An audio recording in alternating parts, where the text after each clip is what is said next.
बालाघाट जिले की विधानसभाओं में चल रहा कांग्रेस का कार्यकर्ता सम्मेलन का दौर अब भी जारी है। शुक्रवार को वारासिवनी विधानसभा के कार्यकर्ताओं से राष्ट्रीय सचिव सीपी मित्तल मुखातिब हुए। इसके साथ ही कांग्रेस जिला प्रभारी गंगा प्रसाद तिवारी एवं पूर्व विधानसभा उपाध्यक्ष लांजी विधायक हीना कावरे ने भी कार्यकर्ताओं में ऊर्जा का संचार करते हुए संबोधन दिया। कार्यकर्ता सम्मेलन को लेकर वारासिवनी क्षेत्र के कांग्रेस जनों में उत्साह दिखाई दिया। सभी ने वक्ताओं के उद्बोधन को सुना और बीच बीच में क्षेत्र की कई गतिविधियों पर व्यंग्यात्मक प्रहार भी चलता रहा। वारासिवनी विधानसभा की परिस्थितियों को लेकर कांग्रेस मजबूत होने का दावा किया गया और आगामी समय में कार्यकर्ता और जनता की पसंद का उम्मीदवार ही वारासिवनी में कांग्रेस का चेहरा रहने की बात कही गई।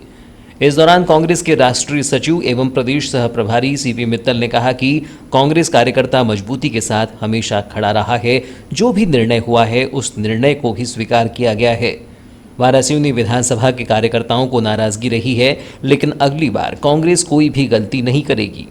कांग्रेस की तरफ से जो भी प्रत्याशी बनाया गया उसमें लोगों की नाराजगी नजर आई और सब लोगों ने मिलकर जो उम्मीदवार दूसरा था, जो कांग्रेस से पहले था, उनको लगा कि ये हमेशा इसके साथ अगर गलत हुआ है तो ये मगर कांग्रेस पार्टी के साथ, सोनिया जी और राहुल जी के साथ खड़ा रहेगा। सब लोगों ने, क्योंकि कभी कभी गलत निर्णय भी होते हैं, मगर जो भी निर्णय पार्टी की तरफ से लिया जाता है हमको स्वीकार करना चाहिए, क्योंकि हमारी हाईकमान चाहे माननीय कमलनाथ जी और सोनिया जी और राहुल जी द्वारा जो भी निर्णय लिया गया है, निर्णय जैसा भी हो, मगर हम सब कांग्रेस के कार्यकर्ताओं का फर्ज बनता है कि उस निर्णय को स्वीकार करें। उसी प्रकार कांग्रेस बालाघाट जिला प्रभारी गंगा प्रसाद तिवारी ने कहा कि जिनकी वजह से वारासिवनी के कांग्रेस जनों को पीड़ा पहुंची है, मैं उनकी बात नहीं करना चाहता। बात तो यह है कि संगठन मजबूत है और कार्यकर्ताओं को अति आत्मविश्वास का शिकार भी नहीं होना चाहिए। जो पीड़ा है, जो व्यथा है, कांग्रेस में जो पीड़ा और व्यथा जिनने उत्पन्न की, उनकी भी बात हुई, मैं उनकी बात नहीं करना चाहता। ये हमारा कार्यकर्ताओं का सम्मेलन है और जहां तक आप लोगों की बात है उसके संबंध में एआईसीसी के हमारे सेक्रेटरी महोदय ने बहुत स्पष्ट रूप से आपकी भावनाओं को व्यक्त कर दिया है, इसलिए उस बिंदु पर मैं नहीं जाना चाहता। परंतु मैं आपको कहना चाहता हूं कि आपका संगठन निश्चित रूप से मजबूत है, आप अच्छा काम कर रहे हैं, परंतु कहीं हम अति आत्मविश्वास का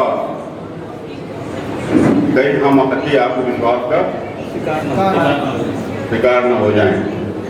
इसलिए मेरा आपसे कहना है कि हमको लगातार क्षेत्र में काम करना है। जब तक हम क्षेत्र में काम नहीं करेंगे, पोलिंग बूथ स्तर पर काम नहीं करेंगे, लोगों की समस्याओं को नहीं उठाएंगे, लोगों के काम नहीं आएंगे, उनके सुख दुख में नहीं जाएंगे, तब तक लोग हमसे जुड़ नहीं सकते। पूर्व विधानसभा उपाध्यक्ष एवं लांजी विधायक हीना कावरे ने अपने उद्बोधन से कार्यकर्ताओं का मनोबल बढ़ाया। उन्होंने कहा कि कांग्रेस कार्यकर्ता यहां कमजोर नहीं हैं। उन्होंने कहा कि जब यहां ट्रैक्टर जीता तो 2 ट्राली लगी हुई थी। इसी तरह उन्होंने वारासिवनी की परिस्थिति को बातों ही बातों में पूरी तस्वीर सामने रखी। कांग्रेस की सीनियर लीडरशिप से गलती हुई है, टिकट का डिस्ट्रीब्यूशन गलत हुआ। वारासिवनी के कार्यकर्ताओं को, वारासिवनी के जनता को ऐसा लगा कि कांग्रेस ने गलती की है, तो हमारे लोगों ने एक तरफा कांग्रेस परिवार के एक सदस्य ने प्रदीप जायसवाल जी का साथ दिया। यहाँ कांग्रेस की जमानत जब्त हुई, क्यों? क्योंकि कांग्रेस का नेता, कांग्रेस का कार्यकर्ता कांग्रेस पार्टी के साथ नहीं था, वो था प्रदीप जायसवाल जी के साथ। लेकिन आप लोगों को बताऊं कि आप लोगों के इस भावनाओं का एहसास शीर्ष नेतृत्व को हो गया, चुनाव के चलते हुआ। और उसका सबसे बड़ा उदाहरण है कि बालाघाट जिले में 6 विधानसभाएं हैं। इन 6 विधानसभाओं में कोई भी एक बड़ा नेता कांग्रेस का, न केवल वारासिवनी बल्कि किसी भी विधानसभा क्षेत्र में कांग्रेस का एक भी बड़ा नेता उस चुनाव प्रचार के दौरान नहीं आया। इसलिए नहीं आया क्योंकि कांग्रेस के नेताओं को ये बात पता थी कि यदि हम बालाघाट जिले में किसी भी विधानसभा क्षेत्र में गए तो हमको वाराणसी जाना पड़ेगा, और वहां यदि हम वाराणसी गए तो प्रदीप जायसवाल जी के खिलाफ हमको बोलना पड़ेगा। और केवल इसके चलते पूरी विधानसभाओं में एक भी बड़ा नेता कांग्रेस पार्टी का नहीं आया। विधायक हिना कांवरे ने आगे कहा कि कांग्रेस का कार्यकर्ता जितना कांग्रेस को जानता है उतना भाजपा को भी जानता है। उन्होंने कहा कि कांग्रेस ने तो दरवाजे बंद कर दिए हैं, लेकिन भाजपा ने अभी दरवाजे नहीं खोले हैं। अवसर है हमारे कार्यकर्ताओं का मनोबल बढ़ाने के लिए, हमारे पास अवसर है।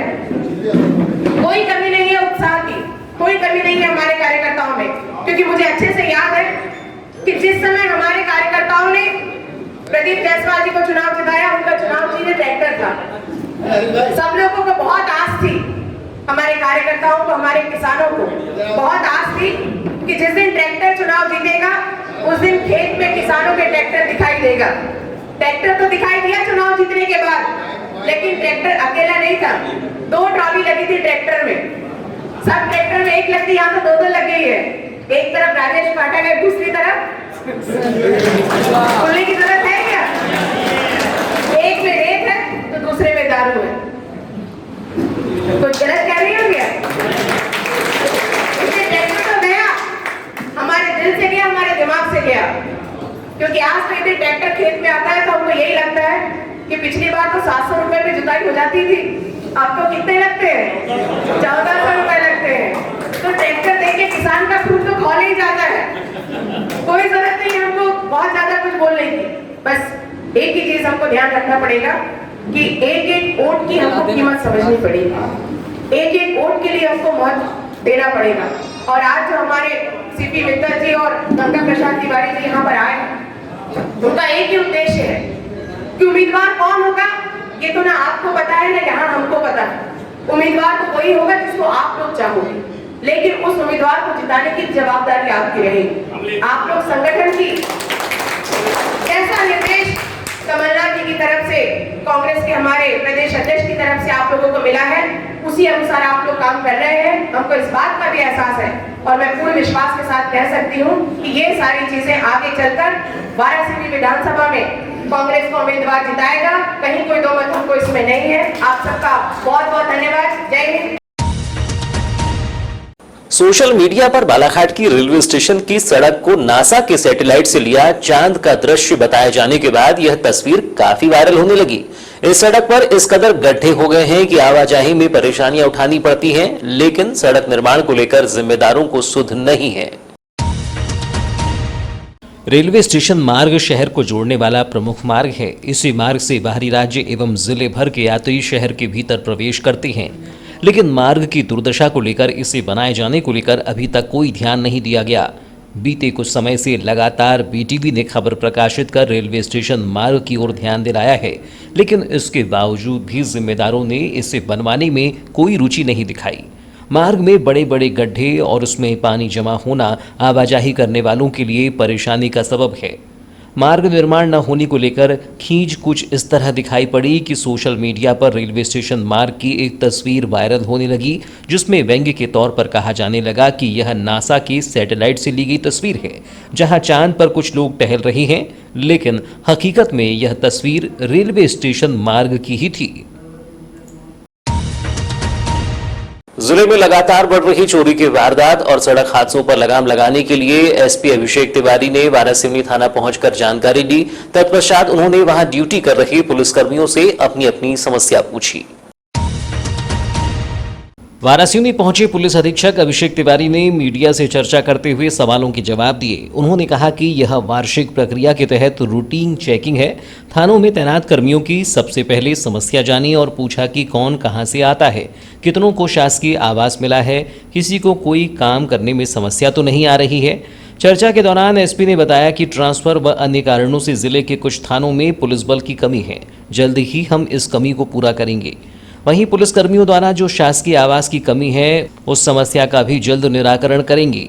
वहीं उन्होंने कहा कि पुलिस द्वारा समय समय पर वाहन चेकिंग भी की जाती है और शराब के नशे में वाहन चलाने वालों के खिलाफ चालानी कार्रवाई भी की जाती है। वहीं चोरी की वारदात होने पर मुखबिर तंत्र के आधार पर पकड़कर कार्यवाही भी की जाती है। जिस तरह से पिछले दिनों में चोरी की वारदात बढ़ी है, पुलिस द्वारा लगभग ज्यादातर चोरों को पकड़कर जेल भेजा गया है। ये एक वार्षिक प्रक्रिया है। सतत निरीक्षण का जो रहता है, भ्रष्ट अधिकारियों द्वारा थाने का निरीक्षण किया जाता है। तो एसडीओपी साहब तो यहाँ हैं ही लगातार सुपरविजन के लिए, लेकिन एडिशनल एसपी या एसपी का लगातार पूरे जिले के थानों में निरीक्षण होता रहता है।